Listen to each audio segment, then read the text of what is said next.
Punjabi travel Goga channel ਦੇਖਣ ਵਾਲੇ ਦਰਸ਼ਕਾਂ ਨੂੰ ਸਤਿ ਸ੍ਰੀ ਅਕਾਲ, ਨਮਸਕਾਰ ਜੀ।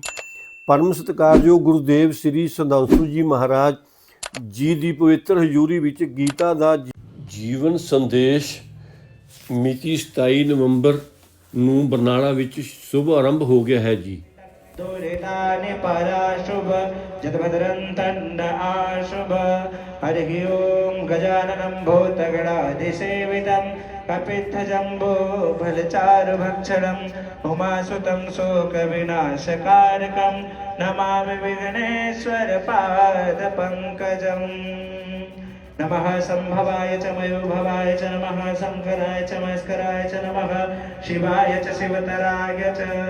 वन्दे देवोमापतिं सर्वगुरुं वन्दे जगत्कारणं वन्दे पन्नगभूषणं मृगधरं वन्दे पशूनां पतिं वन्दे सूर्यशशाङ्कमग्निनयनं वन्दे मुकुन्दप्रियं वन्दे भक्तजनाश्रयं च वरदं वन्दे शिवं शङ्करं।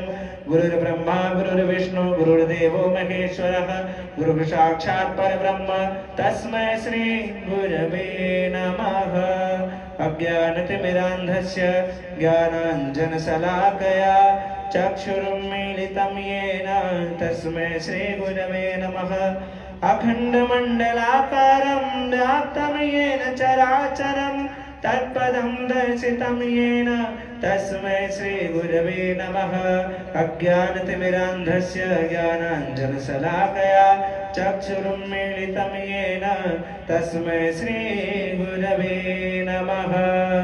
श्री सद्गुरुदेव महाराज की नमः। पार्वती पतये हर हर महा।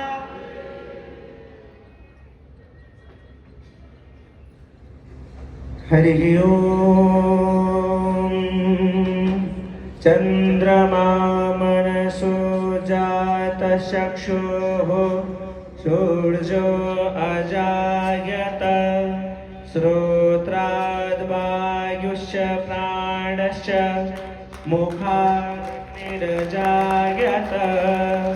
दीपो ज्योतिर्परं ब्रह्म दीपो ज्योतिर्जनार्दन दीपो हरतु मे पापं संध्यादेप नमोऽस्तु ते।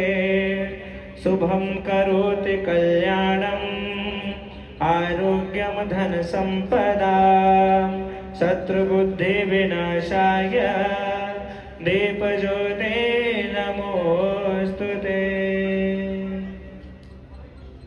भगवते श्री दीपदेवाय साक्षी स्वरूपिणे नमो नमः। चतुर्दिवसीय विराट भक्ति सत्संग का विधिवत शुभारंभ। और आत्मा से क्लियर हूं कि मेरे शब्द कोश में वो शब्द नहीं है कि मैं परम पूज्य गुरुदेव सुधांशु जी महाराज का स्वागत कर सकूं। आप अनेकों स्कूल चला रहे हैं। उन स्कूलों में कौन बच्चे पढ़ते हैं? जो कूड़ा करकट से अपनी रोजी रोटी ढूंढते हैं। हम सड़क पे जा रहे होते हैं, बच्चे कूड़े में से कुछ ढूंढ रहे होते हैं। हम कभी रुकते भी नहीं, हम कभी सोचते भी नहीं, लेकिन गुरुवर ने वो स्कूल उन बच्चों के लिए खोले हुए हैं और वो स्कूल भी इंग्लिश मीडियम स्कूल खोले हुए हैं। गुरुवर ने आदिवासी बच्चों के लिए स्कूल खोले हुए हैं। गुरुवर गौशालाएं चला रहे हैं।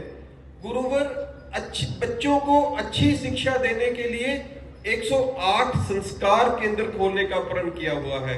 35 संस्कार केंद्र खुल चुके हैं। हे गुरुवर, आप जो कार्य कर रहे हैं उसकी बहुत लंबी लिस्ट है। चैरिटेबल हॉस्पिटल आप चला रहे हैं। इन सब बातों के होते हुए मैं सक्षम ही नहीं कि मैं आपका स्वागत कर सकूं। मैं सभी बरनाला वासियों से प्रार्थना करूंगा कि मेरे साथ करतल ध्वनि के साथ गुरुवर का स्वागत करेंगे।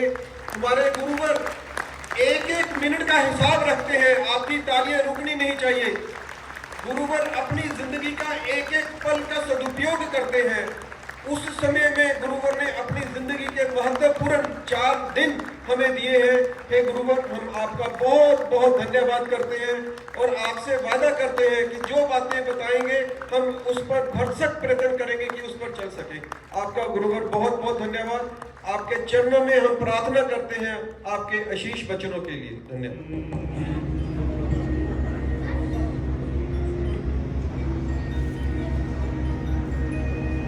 नमः शंभवाय च मयोभवाय च नमः शंकराय च मयस्कराय च नमः शिवाय च शिवतराय च मङ्गलं भगवान् विष्णुः मङ्गलं गरुडध्वज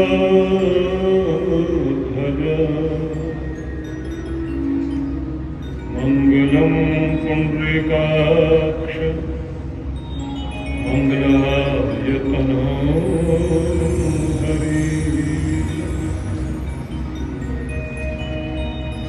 कृष्णाय वासुदेवाय हरे परमात्मने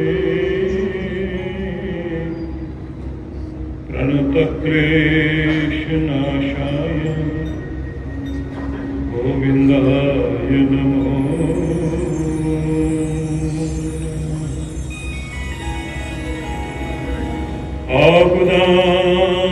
आपदामपहर्तारं दातारं सर्वसम्पदां लोकाभिरामं श्रीरामं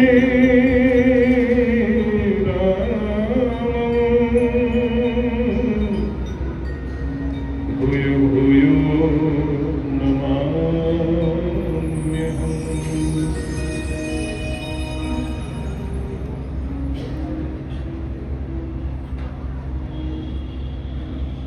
आइए 2 मिनट के लिए आंखें बंद कर लीजिए,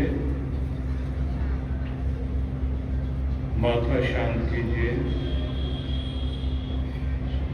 जिस संसार में हम रहते हैं, अशांति की दुनिया में, चिंता और डर के इस संसार में, जहाँ हर दिन अनेक तरह करते हुए भगवान से ये निवेदन कर लीजिए कि प्यारे ईश्वर, हम नहीं जानते आने वाले समय में हमारे भाग्य में कितनी खुशियां हैं, कितने दुख हैं, कितने तरह का उतार चढ़ाव है, लेकिन ये जरूर जानते हैं कि जिस पर आपकी कृपा होती है वो कहीं पीछे नहीं रहता। वो कभी गिर भी जाए फिर से उठता है, पीछे रह जाए तो आगे जरूर बढ़ता है, दुख के बीच में फंस भी जाए तो फिर से उसके चेहरे पर मुस्कुराहट रहती है कि प्रभु, हमें संसार का भरोसा नहीं और आपका भरोसा है। आपके दर पर आया हुआ कोई भी भक्त खाली न जाए, सबकी झोलियां भरना, दुख दूर करना। किस्मत की मरम्मत आपके दर पर ही होती है, भाग्य की संरचना आप ही तो करते हो। इसलिए प्रभु, कृपा करो, सबकी झोलियों में खुशियां डालो जो आपके दर पर आते हैं। ये कुछ दिन की हाजिरी जो भी यहाँ लगाए, उसके कष्ट मिटे, उसको ऐसा कुछ जरूर मिले कि सदैव उसका मन आपके चरणों में लग जाए, घर में सुख शांति आए, निरोगता आए। तेरे दर पर जो भी हाजिरी लगाए, खाली नहीं जाने देना प्रभु, आशीष दीजिए। ओम शांति शांति शांति। प्रेम से आंखें खोलिए, चेहरे पर मुस्कुराहट लाएं और इस घड़ी को सौभाग्य माने जिस घड़ी में आप भगवान के दर पर आकर बैठे हैं। जब आप अपने मन में ये भावना रखेंगे कि शुभ घड़ी में हम हैं, भगवान कृपा करेंगे, निश्चित रूप से कृपा। आइए 2 मिनट पहले प्रभु का नाम संकीर्तन करें, थोड़ा सा नाम जपें, उसके बाद आज की चर्चा में भाग लें।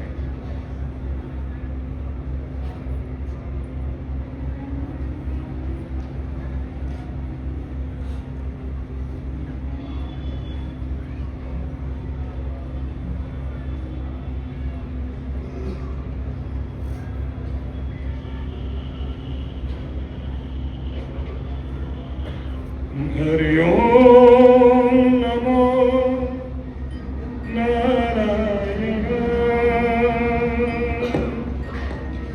ओम नमो नारायण, हरि ओम नमो नारायण, हरि ओम नमो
नारायण प्रभु को इस रूप में भी याद कर लीजिए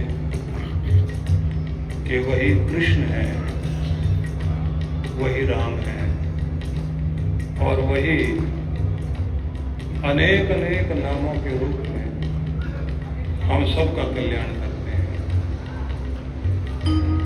भगवान को गोविंद के रूप में भी ध्यान कर लीजिए। ओम नमो भगवते वासुदेवाय, ओम नमो भगवते वासुदेवाय,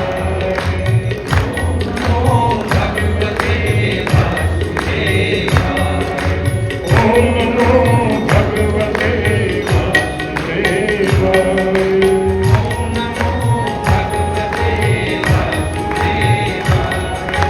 वासुदेवाय प्रभु वासुदेवाय,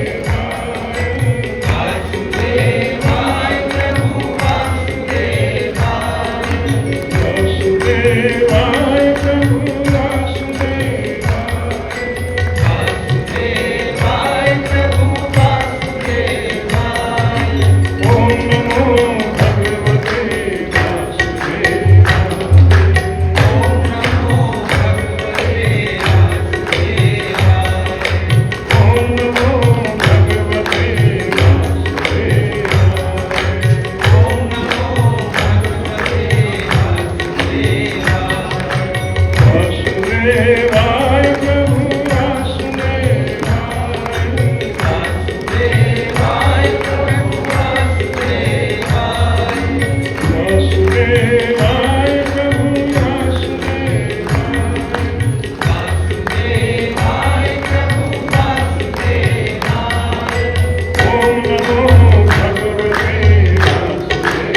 कभी कभी जीवन में ऐसे क्षण आते हैं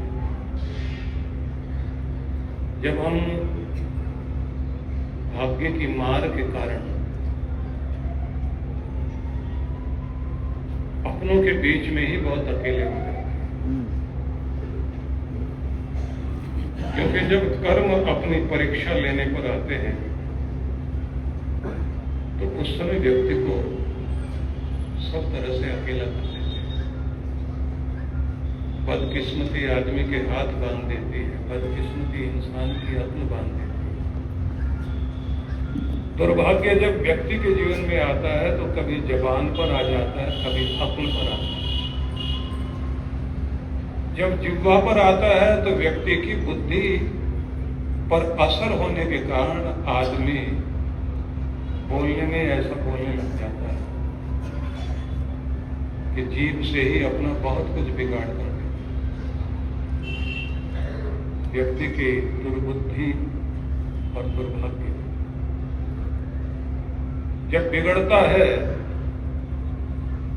व्यक्ति की चाल संगत गलत हो जाती है, जिसको चाल चलन दुर्भाग्य का कारण होता है। खान पान बिगड़ जाएगा,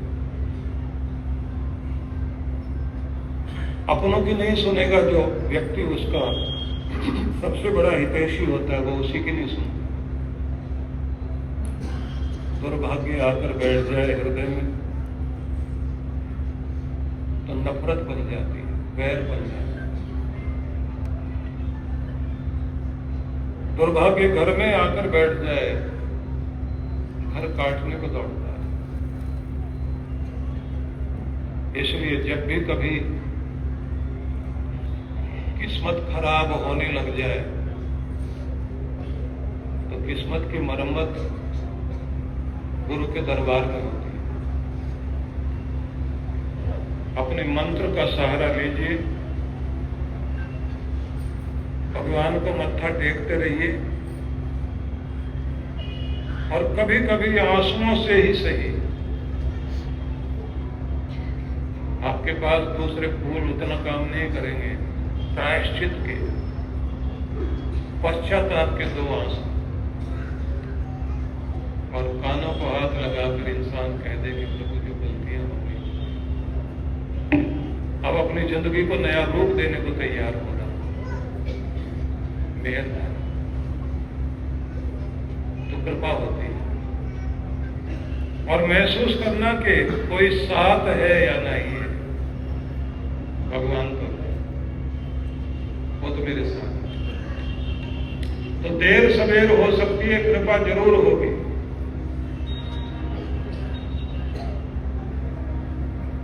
और उस स्थिति में क्या बोलना है आपको? मेरे साथ आप हम सुनेंगे। नहीं मैं अकेला,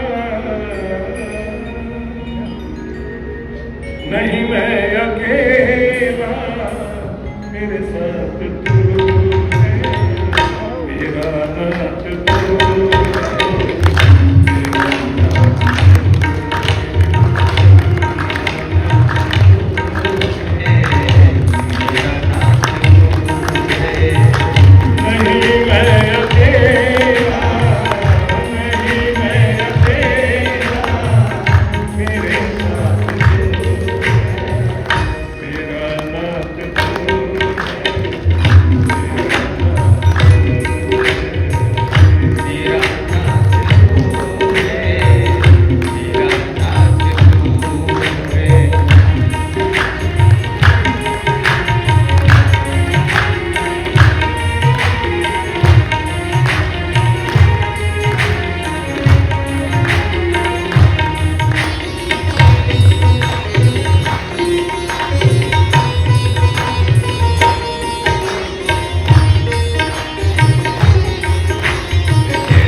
चला जा रहा हूँ मैं राह पे तुम्हारी, चला जा रहा हूँ मैं राह पे तुम्हारी,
फिर अपने प्रभु से प्रार्थना गीत को, क्योंकि हृदय का मेल जब आपका हो जाता है तो कृपाएं बरसने लग जाती हैं, आशीष मिलने लग जाती है। इसलिए प्रार्थना गीत है जो आप सबने बोलना है, हृदय की पुकार है। मेरा इष्ट तू है, तेरा पुजारी, मेरा इष्ट तू है, तेरा पुजारी, तेरा खेल मैं हूँ, मेरा खिलाड़ी, मेरा खेल मैं हूँ, मेरा खिलाड़ी, मेरी जिंदगी की हर बात तू है, मेरा नाम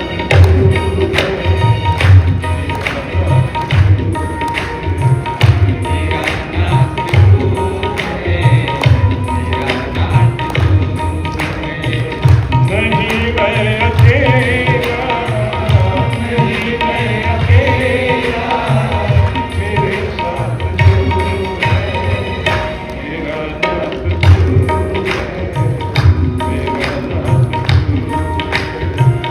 मेरा नाथ तू है, मेरा नाथ तू है, मेरा नाथ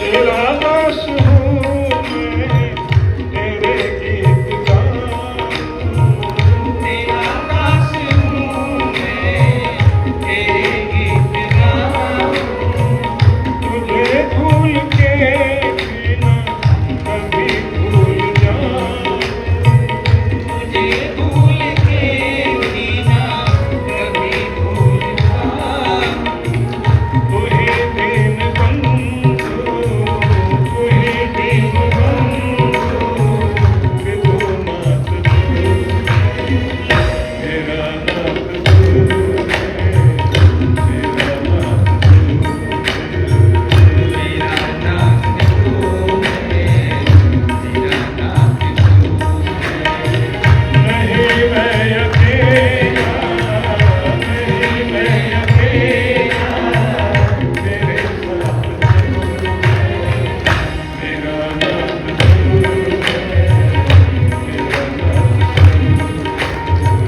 मेरा नाथ तू है, मेरा नाथ बड़े महत्वपूर्ण है। इन दिनों गीता जयंती का अवसर चल रहा है। कुरुक्षेत्र में पूरे भारतवर्ष की ओर से गवर्नमेंट भी सहभागी बनी हुई है और गीता जयंती का कार्यक्रम आयोजित हुआ। हरियाणा के मुख्यमंत्री ने मेरा और स्वामी रामदेव जी का कार्यक्रम 29 तारीख का वहाँ घोषणा कर दी, लेकिन मैंने आपके लिए समय यहाँ रखा है तो हम गीता जयंती यहीं मनाएंगे।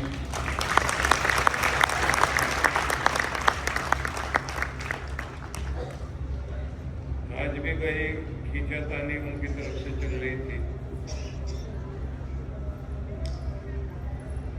लेकिन ये आपका स्थान बड़ा ही प्यारा स्थान है।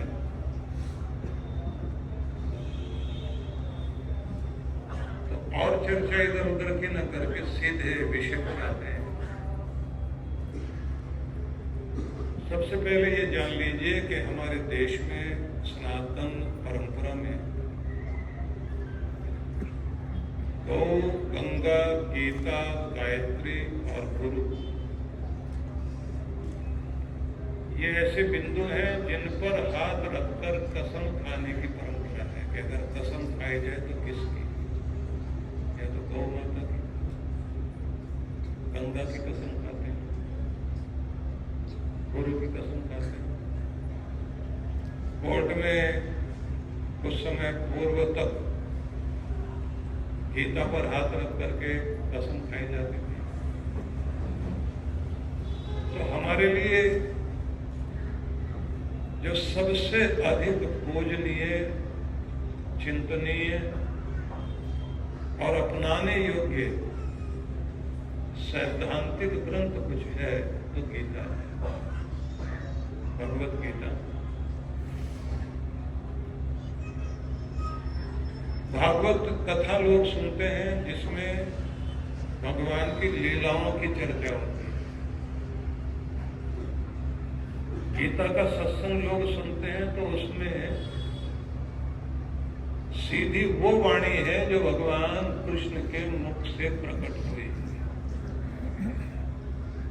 तो इसलिए गीता के सारे ही श्लोक और शब्द भगवान के मुखारविंद से प्रकट हुए अमृत वचन हैं, जिनके विषय में भगवान श्री कृष्ण ने स्वयं ये कहा कि जो भी मेरे इस पवित्र वचन को, संदेश को, गीता को सुनेगा, सुनाएगा, उससे बढ़कर मेरे लिए कोई प्यारा नहीं होगा, क्योंकि वह इस माध्यम से सीधे सीधे मेरी पूजा कर रहा होगा और मेरे आशीर्वाद का अधिकार प्राप्त करेगा। तो समझ लीजिए कि भगवान के ये वचन, ये संदेश कितने महत्वपूर्ण है। उन्होंने कहा कि ये सुनने, सुनाने से, अपनाने से श्री कृष्ण कहते हैं सीधी मेरी पूजा हो जाती है और मेरे आशीर्वाद का व्यक्ति पात्र बन जाता है। तो इससे आपको गीता का महत्व समझ में आ रहा है।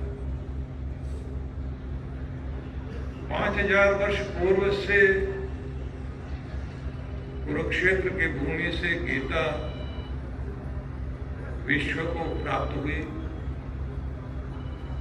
और इसका महत्व इस रूप में भी आप जान लीजिए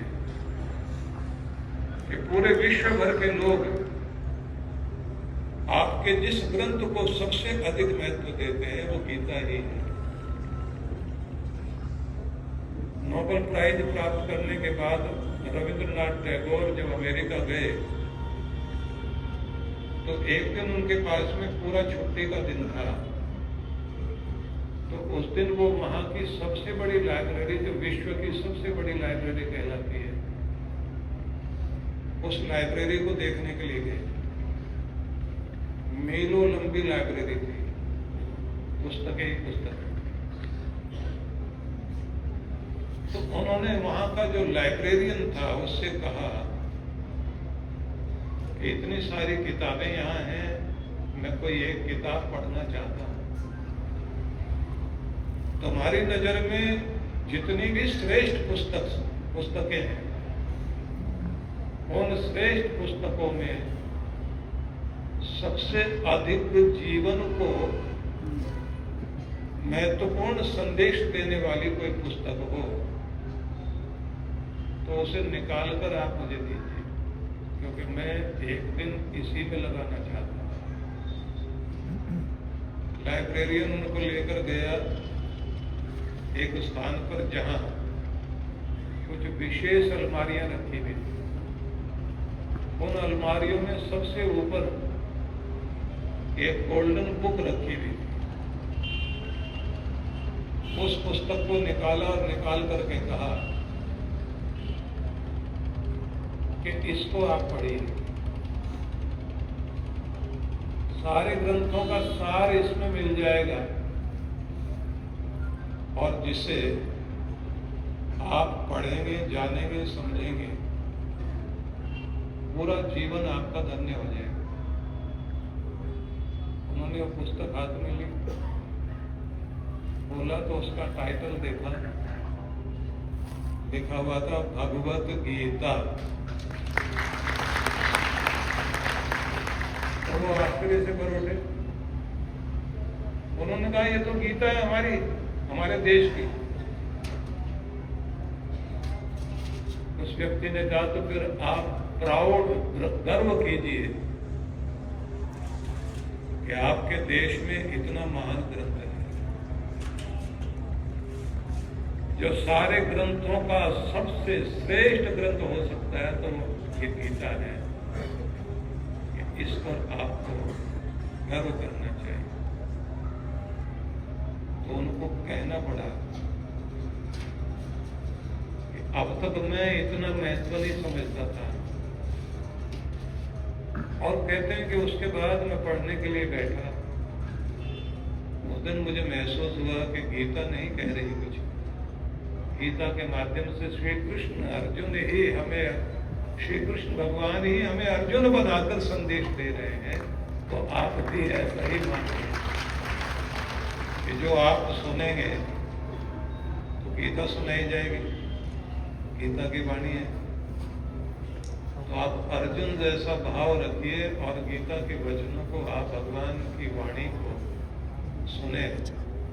कुछ अच्छा लगने लग जाए तो समझना कि भगवान की वाणी है, और अगर कुछ समझ में नहीं आता तो मेरे कहने में गलती हो सकती है। गीता में कहीं कोई कमी नहीं है, ये हमारे समझाने में गलती हो सकती है। तो 700 श्लोक हैं गीता में। अब प्रश्न ये आएगा कि हम कौन से श्लोक पकड़े। तो मैं आपको 7 श्लोक, जिनको कहा जाना चाहिए प्रातः स्मरणीय श्लोक, कौन से हो सकते हैं, उनमें से कुछ चुनकर आपको सुनाता हूं और उन पर हम लोग चिंतन करेंगे। एक दिन का एक श्लोक भी आप पकड़े तो आपके लिए वो निश्चित रूप से बहुत ही संदेश देने वाला ही नहीं, जीवन को ऊंचे उठाने वाला बन जाएगा। अमेरिका का एक बहुत बड़ा चिंतक हुआ है जिसका नाम था थोरो। अमेरिकन लोग इमर्सन पर, थोरो पर, 2 लोगों पर बहुत गर्व महसूस करते हैं। उसने कहा कि मैं एक ऐसे सरोवर में हर दिन स्नान करता हूं जो मुझे तरोताजा कर देता है, नया कर देता है, मेरी निराशा को भगाकर मेरे अंदर फूल खिला देता है। ऐसा सरोवर मैं अपने पास रखता हूं, और कहते हैं वो सरोवर कोई और नहीं, गीता है, और वो मेरे सिरहाने रहती है। जब जब भी मैं अपने आप को थोड़ा सा पुराना महसूस करता हूँ, नया करने के लिए अपने आप को उस ग्रंथ को खोलता हूँ, डुबकी लगाता हूँ, पढ़ता हूँ और अपने आप को नया पाता हूँ कि ये मेरे लिए दुनिया का सबसे महत्वपूर्ण पवित्र सरोवर है जिसका नाम है भगवत गीता। ये उन्होंने कहा। तो आप समझ लीजिए, जिंदगी को नया करने वाला ग्रंथ भगवत गीता है। श्रद्धा रखकर सुने, समझे। तो पहला श्लोक आपसे बुलवाता हूं, मेरे साथ आप बोलिए। उद्धरेत आत्मना आत्मानं न आत्मानं अवसादयेत आत्मेव ही आत्मनो बंधु आत्मेव रिपु आत्मनः। अब श्लोक का अर्थ समझिए। भगवान ये कहते हैं कि अर्जुन, अपना उद्धार स्वयं के द्वारा स्वयं ही करना चाहिए। अपना भला, अपनी उन्नति, अपनी सफलता के लिए दूसरों पर नहीं, किसी और अन्य पर निर्भर नहीं करना। आपका उद्धार और कोई करने वाला नहीं है। आपका उद्धार आपके द्वारा ही होगा। आपके भीतर अगर कोई परिवर्तन आएगा तो और कोई नहीं करने वाला, आप खुद ही अपना परिवर्तन कर सकते हैं। अपने अंदर, अपने भीतर खुद ही बदलाव ला सकते हैं। इसलिए दूसरों के मुंह की तरफ मत देखना, अपना भला करने के लिए खुद को तैयार रहना। अगला शब्द कहा उन्होंने, न आत्मानम अवसादयेत्, अपने आप को पतन की ओर मत जाने देना, नीचे न गिरने देना। खुद को कोसते हुए, खुद को बुरा कहते हुए, खुद को ही नीचा दिखाते हुए स्वयं को नीचा मत करना। पहला संदेश हुआ, अपना उद्धार खुद ही करना है। खुद को खुद की नजरों में नीचे नहीं गिरने देना। और आगे कहा, आत्मेव ही आत्मनो बंधु, तुम ही तुम्हारे मित्र हो और तुम ही खुद के दुश्मन भी हो। अब 4 बातें हो गई। खुद के खुद दुश्मन मत बनना, ये एक बात है। दूसरी बात, स्वयं के स्वयं ही मित्र बनिए। तीसरी बात, अपने आप को नीचे मत गिरने दो। स्वयं की नजरों में अपने आप को नीचा मत गिरने दो। और अपना उद्धार स्वयं के द्वारा स्वयं ही करना है। यदि आप अपने आप को, अपना खुद का उद्धार करने के लिए तैयार नहीं हो तो दुनिया में कोई भी बड़े से बड़ा हाथ तुम्हें बड़ा नहीं बना सकता। तुम्हें स्वयं ही अपने लिए कुछ करना होगा। तो अब थोड़ा सा विचार कर लीजिए।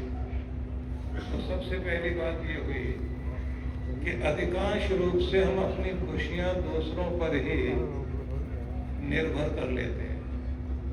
मेरा बेटा मेरा ध्यान रखे तब तो मैं खुश रहूं, मेरी बहू मेरा ध्यान रखे तब तो मैं खुश रहूं, कोई मेरा करने वाला हो तब तो मैं खुश रहूं, मेरा दोस्त मेरा साथ देता तब तो मैं खुश रहता, मेरे माँ बाप मेरे लिए कुछ करते तब तो हम आगे बढ़ते, भगवान मेरे लिए कुछ करते हमारी किस्मत जाग जाती। कोई करने वाला ही नहीं है, कोई देखने वाला नहीं है, कोई पूछने वाला ही नहीं है, कोई दूसरा कुछ भी करने वाला नहीं है। कोई भगवान ऐसा कर दे मेरी कोई लॉटरी लग जाए, कोई आए तो मुझे कोई ऊपर उठा दे, कोई रातों रात चमत्कार मेरे लिए कर दे, बस इसी में लगे रहते हैं। इसलिए कभी तरक्की नहीं कर पाते। जिस दिन आप खुद पर निर्भर करना शुरू करोगे उस दिन भगवान भी आपकी सहायता करना शुरू करेंगे। इसलिए कुछ कदम स्वयं उठाने के लिए तैयार होइए और प्रार्थनाएं भी अपनी कमजोर प्रार्थनाएं मत करो। तो क्या प्रार्थना होनी चाहिए? प्रार्थना होनी चाहिए कि भगवान, मैं नहीं कहता कि तू मेरी जिम्मेदारियां कम कर दे। ध्यान से सुन, मैं नहीं कहता कि तू मेरी जिम्मेदारियां कम कर दे, भले ही जिम्मेदारी और बढ़ा, पर मेरे कंधे इतने मजबूत कर दे कि हर जिम्मेदारी उठा।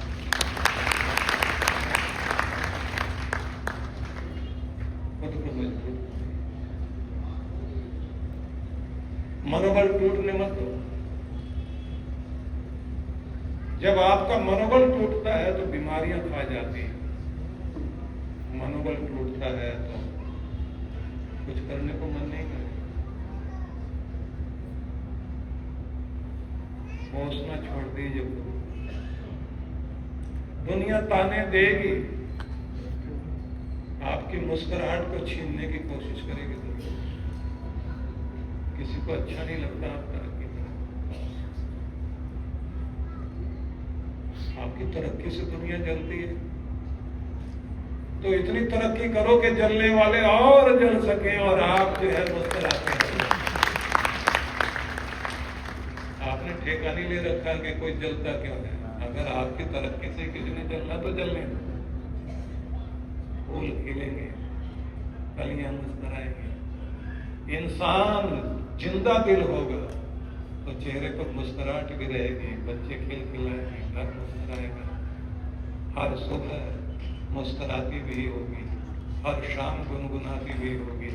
हिम्मत वाले ही दुनिया को बदल सकते हैं। कमजोर दिल जो भी होगा वो सिर्फ रोता ही रह जाएगा। इसलिए अपना भला खुद करने के लिए तैयार रहिए। ये भगवान का पहला आदेश है, इस पर आपको ध्यान देना है। और ये नहीं कहना मेरी तो किस्मत ही खराब है, जब से जन्म लिया है बुरा ही बुरा हो रहा है, पता नहीं क्या किस्मत लेकर आए। जब आप अपने को बुरा कहोगे तो समस्या खड़ी हो जाएगी। और एक बात और ध्यान रखना, परमात्मा के नाम से बढ़कर दुनिया में कोई शक्ति नहीं है। अगर आप उसके नाम का सहारा लोगे तो ये बात याद रख लेना, भीतर से ताकत नाम से ही आएगी। अपने भीतर ताकत पैदा होगी। दुनिया में कोई भी परमात्मा के नाम से बढ़कर के और कोई ताकत दुनिया में नहीं। जिसने उसका सहारा ले लिया तो वो कमजोर पड़ेगा नहीं। विश्वास होना चाहिए। लेकिन होता क्या है कि हमें डराने वाले बहुत सारे लोग हैं। इतनी तरह के डराने वाले लोग हैं, अगर आपको आदत पड़ जाए सवेरे सवेरे आप अखबार खोलें, उसमें जो है अपनी राशि देखने बैठते हैं, पता नहीं आज अच्छा होगा या नहीं होगा। अच्छा भी हो रहा होगा तो अगर आपके लिए लिख दिया आज दिन अच्छा नहीं रहेगा तो आपके दिमाग में वही चलता रहेगा, कुछ न कुछ गड़बड़ होगी जरूर। जिसने ये मान लिया कि मैं उस परमात्मा का नाम लेकर चला हूं जो हर संकट को भी खुशी में बदलता है, तो मेरे साथ कुछ बुरा नहीं हो सकता। और अगर बुरा हो भी रहा होगा तो उसकी कृपा से ठीक हो जाएगा। मैंने उसके नाम पर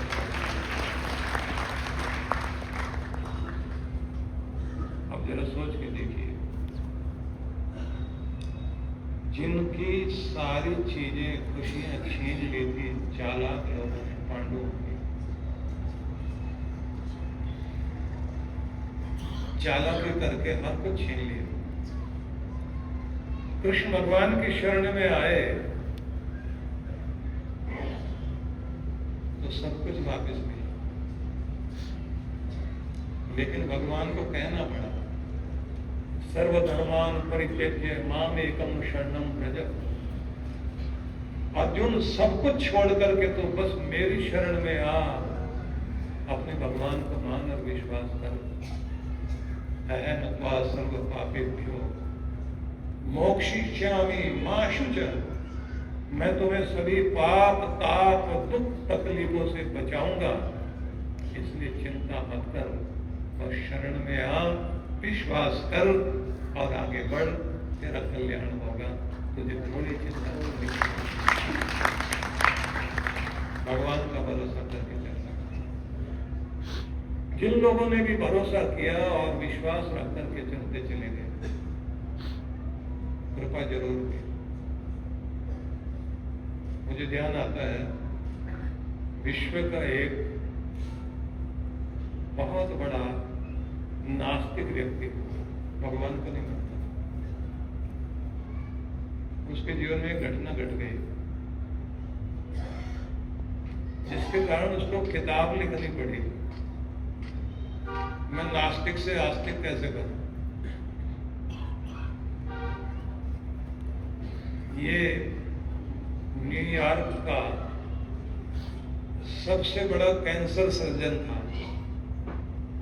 जिस व्यक्ति ने लिखा कि मुझे डॉक्टर्स की एक बड़ी सभा में, सेमिनार में कोई विशेष लेक्चर देने के लिए जाना था, क्योंकि मेडिकल जर्नल में उनका एक कोई आर्टिकल छपा था। ज़्यादातर जो रिसर्च होती है, नई नई चीज़ें खोजी जाती हैं, तो जैसे लंदन से मेडिकल जर्नल निकलता है, तो बड़े बड़े रिसर्च स्कॉलर अपना अपना कुछ विशेष रिसर्च पर उसमें कोई लेख लिखते हैं। तो इन्होंने भी कोई रिसर्च की थी, उस पर उनका आर्टिकल छपा, उसी पर एक बड़ा सेमिनार होने वाला था और अनेक प्रसिद्ध डॉक्टर उसमें आए हुए थे। अब ये वहाँ जाने के लिए तैयार हुआ। कहता है कि मैंने अपने ड्राइवर को कहा कि सवेरे ठीक समय पर तुम आ जाना, क्योंकि जहाँ हमें जाना है 200 किलोमीटर दूर है, आसानी से पहुंच जाएंगे, सवेरे निकलेंगे। और स्थिति ऐसी हुई कि सवेरे सवेरे भयंकर तूफान आ गया। ऐसा टाइफून था कि जिसके कारण ड्राइवर आया नहीं।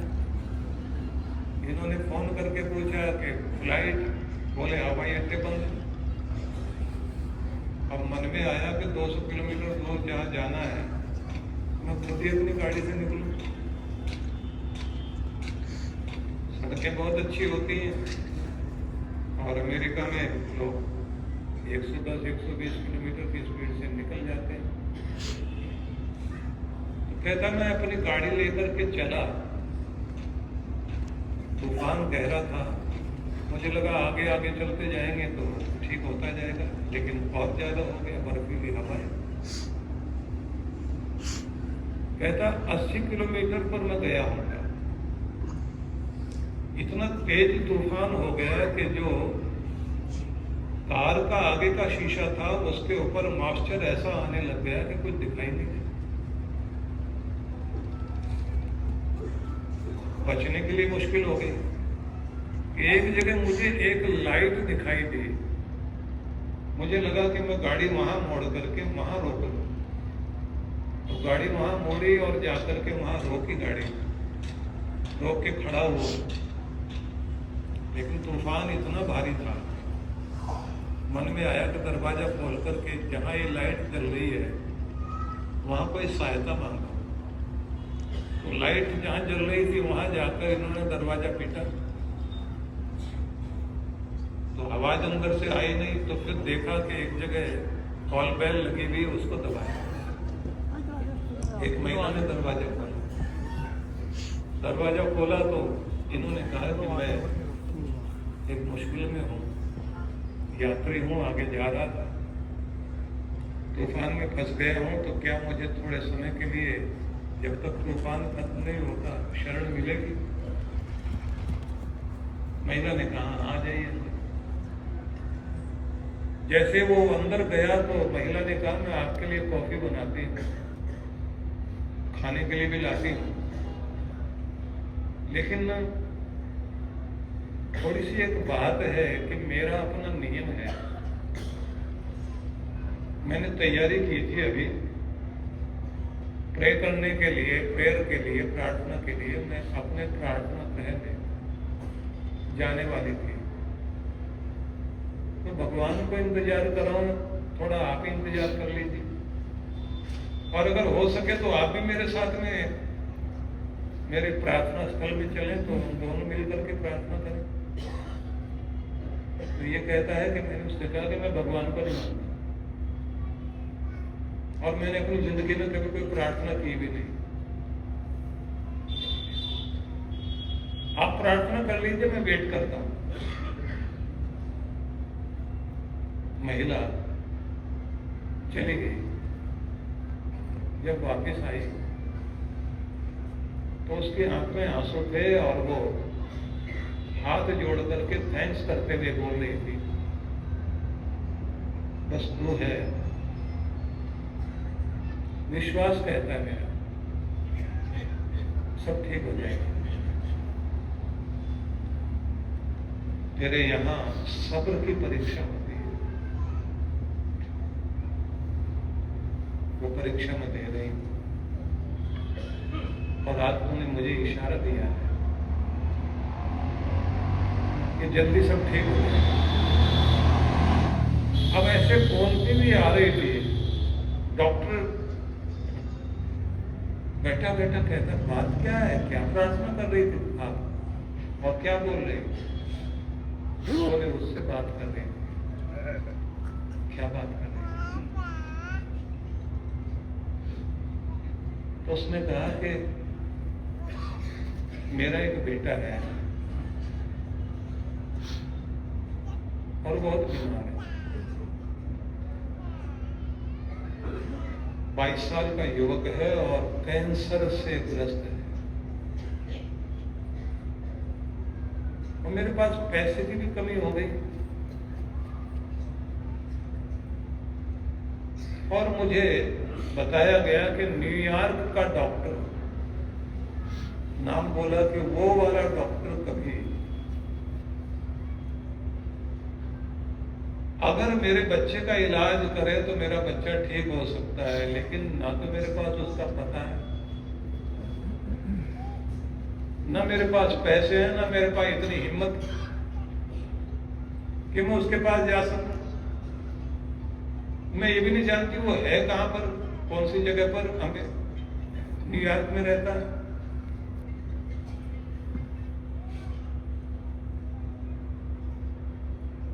तो उसने पूछा फिर तुम्हें आज जो कहा कि सब्र का इम्तिहान लेता है और आज तुम्हें संदेश दिया है, तुमने जो बोला है कि आज तूने भगवान संदेश दिया है कि तेरा जल्दी कष्ट मिटने वाला है, तेरे सब्र की परीक्षा थी, तेरा बेटा ठीक होकर के फिर से दौड़ेगा, तेरे घर में खुशियां आएंगी कि जो तूने बोला है। तो किस आधार पर बोला है? बोले मुझे महसूस हुआ है कि भगवान बोलता कैसे, बोले बाहर तो नहीं बोलता, दिल में बोलता है। आज मेरे दिल में बोला है कि बात करें।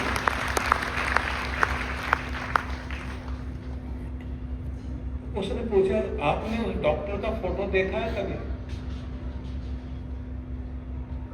उसकी तस्वीर देखी? बोले नहीं मैंने नहीं देखी, मुझे तो मेरे डॉक्टर ने कहा था कि इस नाम का डॉक्टर है, और उसकी रिसर्च जो है बहुत ही स्पेशल रिसर्च है, उसने जो काम किया है इस पर तो वो ठीक कर सकता है। ये बीमारी बच्चे की जो जिस तरह का ये कैंसर है वो ही ठीक कर सकता है।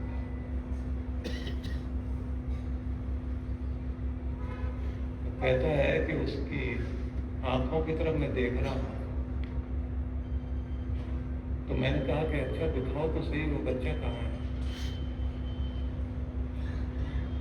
कि मैं जैसे अंदर गया उस कमरे में, मुर्दा सा पड़ा हुआ है बच्चा,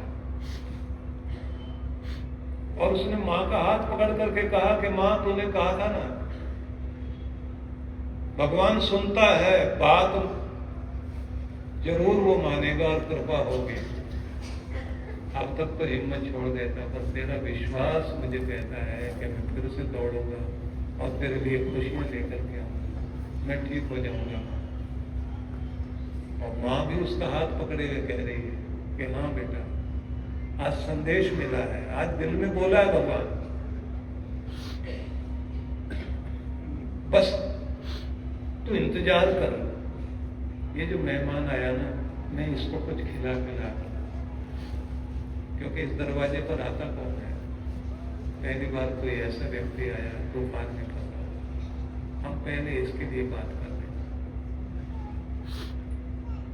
कहता है डॉक्टर कि मेरी आंख में आंसू आने लगे, और मैंने उस महिला से कहा कि मैं भगवान को नहीं मानता था, लेकिन आज तुम्हें बता देता हूं जिस डॉक्टर को तुम ढूंढ रहे हो वो कोई और नहीं, वो मैं ही हूं। अब तुम्हारे दरवाजे पर आ गया हूं। तूफान चलाने वाले ने मेरी गाड़ी वहीं मोड़ करके ला करके खड़ी कर दी और आगे जाने भी नहीं दिया। तुम मुझ तक नहीं पहुंचती, उसने मुझे तुम्हारे दरवाजे तक पहुंचा दिया है। जिसने दरवाजे तक पहुंचाया, जिसकी प्रार्थना का कमाल देख, मेरी प्रार्थना का कमाल देख कैसे बुलाता है। और अब तो चिंता मत कर, ठीक तो वही करेगा, इलाज मैं करूँ, जो मेरे से बन सकता है मैं करूँगा, तब तेरा विश्वास हो गया, बात बनेगी। उसके बाद उसने अपनी पुस्तक लिखते हुए उसमें जितनी तरह की घटनाओं का और किस किस तरह की चीजों का वर्णन किया, मैं आपको ये बताना चाहता हूं कि अगर आपका विश्वास पक्का है, एक तो खुद पर, एक अपने भगवान पर, बाकी इस दुनिया में कोई भरोसे लायक है या नहीं है उसमें सवाल हो सकते हैं, लेकिन उस मालिक का भरोसा कभी टूटता नहीं है।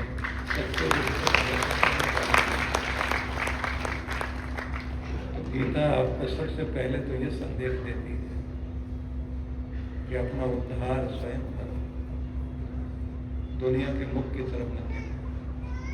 तुम्हारा भला तुम ही कर सकते हो, लेकिन अपने ऊपर विश्वास करने वाले हो।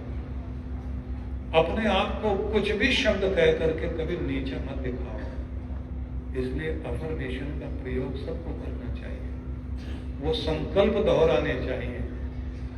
जब आप हर दिन सवेरे उठ करके बोलते हैं कि मेरा प्रभु मेरे साथ है, मेरे साथ अच्छा हो रहा है, अच्छा होता जा रहा है और अच्छा होगा।